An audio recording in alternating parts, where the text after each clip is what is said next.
It's week 6 of the NFL and owners and players are still struggling about whether protesters have the right to free speech.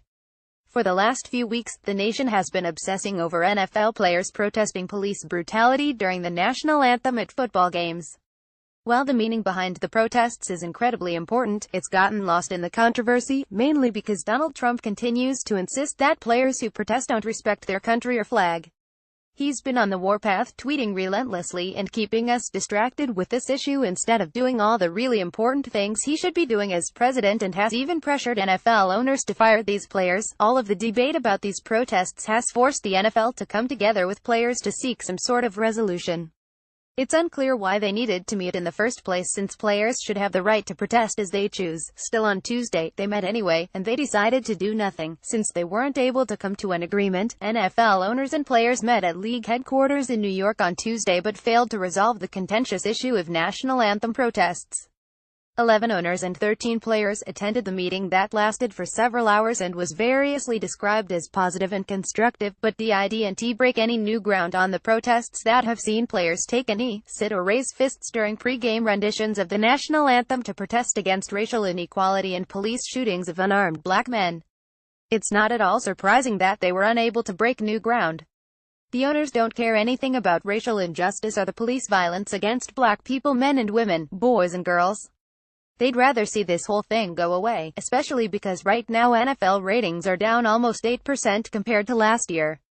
Why they are down is likely due to a combination of things, but certainly the protests begun by Colin Kaepernick last year, who remains without a job, don't help. Truthfully, the meeting seems like a farce anyway.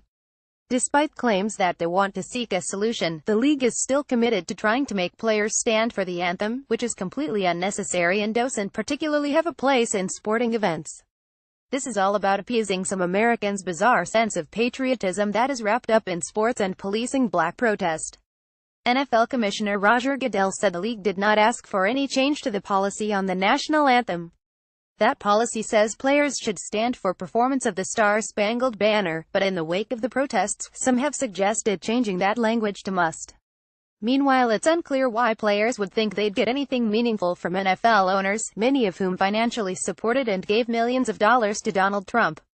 These are not exactly social justice activists. They aren't even operating with common sense. If anything, with all their power and influence, you'd think they would absolutely refuse to do Trump's bidding. But yet there they are, taking advice from Trump and trying to make players into robots who remain silent and just toss the ball.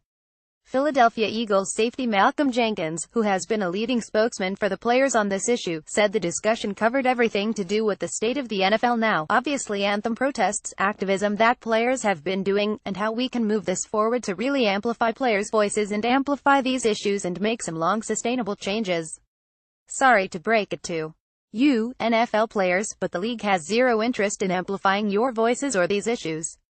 They only care about their bottom line, and these protests are an inconvenience to them. If you really want to do something, you'd all collectively refuse to play for one game. No matter what the owners threaten, they'd come around quick and give in because money talks. Besides, these protests at games are not the real issue. Police brutality and racial injustice are. Every second wasted talking about this non-issue is time taken from doing the real work necessary for long-term change.